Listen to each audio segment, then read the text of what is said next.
ही सोलापुरी शेंगदाणा चटणी एकदा केली तर पुन्हा हॉटेलची आठवणही येणार नाही. आज सांगते तो गुपित मसाला जो 90% लोकांना माहीत नाही. तर नमस्कार मंडळी, आज आपण बनवणार आहोत खरी सोलापुरी स्टाईल शेंगदाणा चटणी.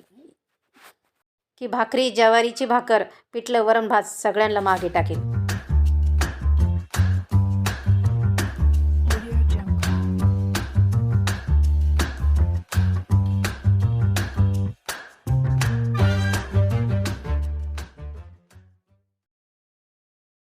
बाजरीची भाकर, ज्वारीची भाकर, पिठलं, वरण भात सगळ्यांची चव दुप्पट करते.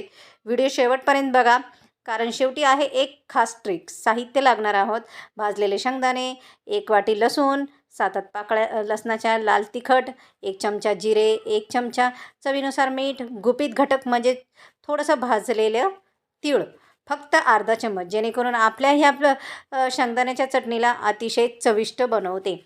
ही सिक्रेट ट्रिक आहे.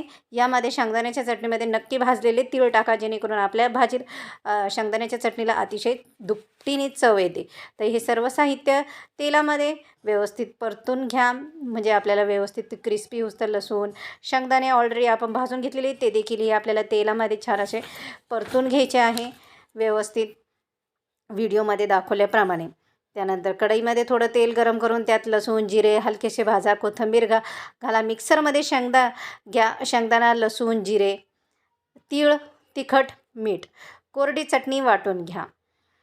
चटणी फार बारीक नाही आणि फार जाडही नाही. सोलापुरी स्टाईल सिक्रेट. जर चटणी जास्त दिवस टिकवायची असेल तर वरून 2 थेंब गरम तेल घालून हलक्या हाताने मिसळा. चव वाढते, रंग सुंदर येतो, जास्त दिवस टिकते.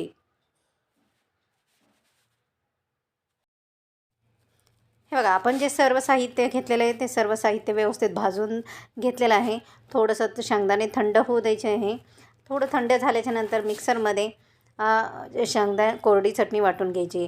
चटणी फार बारीक नाही जाड तर वाटायची नाही, बारीक पण नाही आणि फार जाड पण नाही. आबडधोबड ही चटणी वाटून घ्यायची आहे.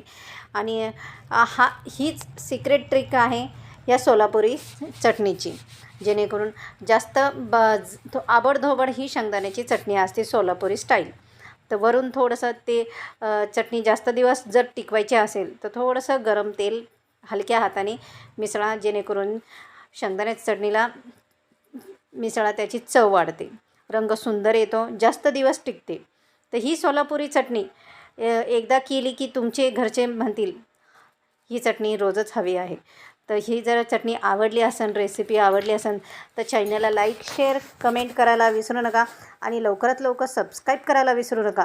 अशाच छान छान रेसिपी मी तुमच्यासाठी घेऊन येणार आहोत.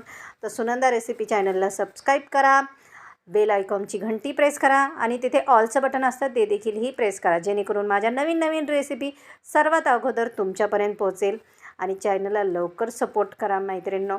अशा छान छान रेसिपी मी तुमच्यासाठी घेऊन येणार. तोपर्यंत मस्त खा, मस्त राहा. तोपर्यंत बाय बाय. पुन्हा भेटणार आहोत नवीन रेसिपीमध्ये. तोपर्यंत बाय बाय.